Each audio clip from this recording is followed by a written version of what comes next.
আকাশে তখন চলছিল নিয়মিত মহড়া, কিন্তু হঠাৎ বাধে বিপত্তি।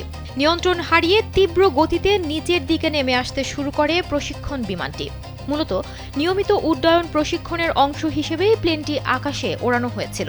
পরে সেটি সোজা গিয়ে পড়ে পাশের একটি জলাশয়। দুর্ঘটনার পরপরই স্থানীয় প্রশাসন ও বিমান বাহিনীর উদ্ধারকারী দল দ্রুত ঘটনাস্থলে পৌঁছায়। সৌভাগ্যবশত প্লেনটি বিধ্বস্ত হওয়ার ঠিক আগ মুহূর্তে দুই পাইলটই প্যারাশুটের মাধ্যমে নিরাপদে বেরিয়ে আসতে সক্ষম হন। পরবর্তীতে তাদের উদ্ধার করা হয়।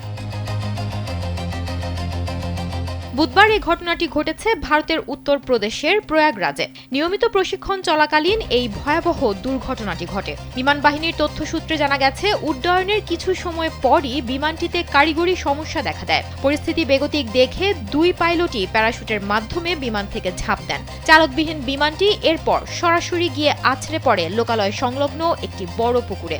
এ ঘটনায় কোনো বেসামরিক নাগরিক হতাহত হননি। প্লেনটি জনবসতিহীন এলাকায়, বিশেষ করে পুকুরে পতিত হওয়ায় তেমন কোনো ক্ষয়ক্ষতি হয়নি। দুর্ঘটনার পরপরই স্থানীয় প্রশাসন ও বিমান বাহিনীর বিশেষ উদ্ধারকারী দল দ্রুত ঘটনাস্থলে পৌঁছায়। সামাজিক যোগাযোগ মাধ্যমে ছড়িয়ে পড়া ভিডিওতে দেখা গেছে, পুকুরের পানিতে ছড়িয়ে ছিটিয়ে রয়েছে বিমানের ধ্বংসাবশেষ এবং এর কিছু অংশে তখনও আগুন জ্বলছিল।